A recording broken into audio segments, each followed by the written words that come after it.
Alors, elle est 22h20 que je suis à peine d'aller me coucher, mais ça m'intéresse tellement cette question, donc j'ai vraiment envie de vous répondre. Alors, c'est quoi la question? Tu apprends le français depuis combien de temps? Donc, en gros, au bout de 3 mois, j'ai commencé à dire bonjour, mais je dis pas bonjour, je dis bonjour, comme certains connards qui me disent quoi, bonjour, bonjour, bon dire, voilà. Et donc, après 6 mois, j'ai commencé à me mettre vraiment en conversation avec des gens. Et donc, en gros, au maximum, même pas un an. Voilà, que je ne suis jamais allée à l'école, que moins d'un an que je suis capable de parler déjà. Voilà. Et après, un an plus tard, eh ben, je parle toujours comme ça et je n'ai pas évalué à rien du tout parce que je ne fais plus d'efforts, rien du tout. Donc, je ne fais que travailler. Voilà. Et pourquoi avoir choisi le français? Eh ben, parce que mon père, il a parlé cette langue-là quand il était vivant.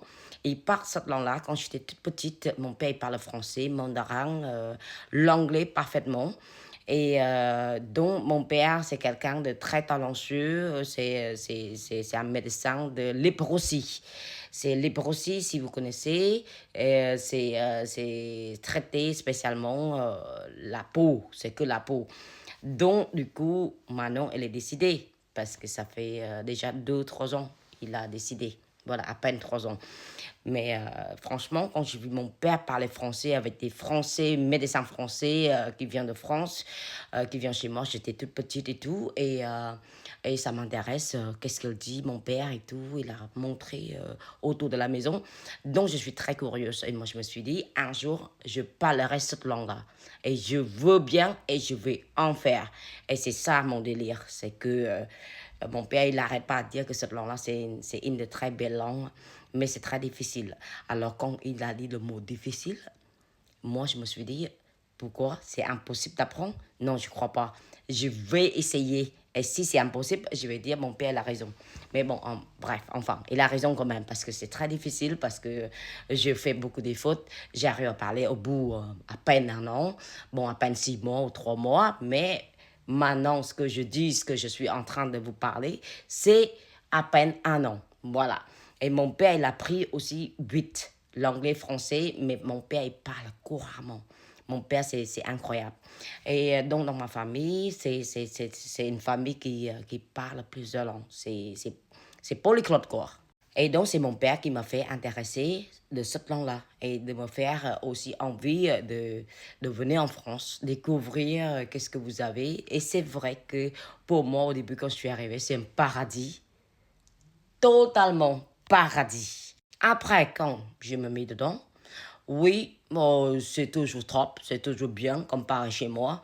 Mais après, niveau de mentalité, je suis pas trop. Voilà, parce que nous, on est très attachés avec notre famille. On donne tous les respects, c'est nos parents qui décident. Même on a des enfants, c'est nos parents qui décident. C'est nos enfants aussi, s'ils ont envie de prendre nos enfants, s'ils veulent pas. C'est nos parents qui toujours disent des choses. Voilà, même on est déjà parents. Donc, enfin, bref, que chez vous, si c'est vos enfants, c'est vous qui décidez, c'est pas vos parents. Voilà, c'est vous.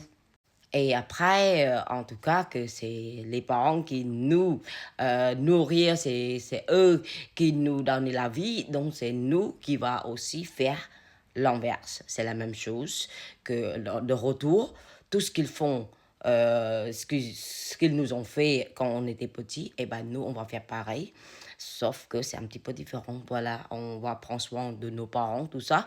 Et bien, en fin de compte, c'est un petit peu hors de juger. C'est, oui, c'est à cause ou grâce à mon père, parce que c'est mon père qui m'a fait découvrir cette langue-là. Et donc, moi, j'ai vraiment envie, et j'ai vraiment voulu montrer à mon père la fierté. Voilà, toi, tu dis que c'est trop difficile, que j'y arriverai jamais. Eh ben, bon, voilà, j'arrive quand même à parler, mais bon, malgré tout, j'ai fait beaucoup de fautes, mais on s'en fiche. Le plus important que vous me comprenez, quoi, c'est tout. Et donc, j'adore toujours la France. Et la France, ça me manque. Oui. Et la langue, l'anglais, j'ai appris depuis j'avais à peu près 9 ans, 10 ans, mais je n'ai jamais servi, je n'ai jamais pu parler. Mais après, ça sort tout seul. dans certains temps. Mais la langue française, c'est toujours de mon respect, c'est quelque chose que j'adorais. Je suis vraiment dedans, à fond, de 100%. Et pour celles qui naissent là-bas, qui habitent là-bas depuis tout petit, qui parlent cette langue-là, et après, ils se foutent de cette langue-là, bah tant pis pour eux, mais pour moi, c'est la fierté. Moi, j'ai tellement la fierté de parler français. Voilà, n'importe où j'y vais, chez moi, ici, même toute seule, même j'écoute de la musique, même mon mari, il parle pas français. Voilà, mais tant pis, moi, j'ai vraiment profité de cette belle langue. Voilà, belle culture. Il y a beaucoup de choses, beaucoup. Ce qui est dommage, c'est qu'il y a trop de critiques, trop de jalousie. Et il y en a partout dans le pays, dans le monde, mais plus ou moins. Mais la France, je pense qu'est un petit peu exagéré, c'est ça. Sinon, le reste, c'est pas fait pour moi. Je vous embrasse depuis chez moi.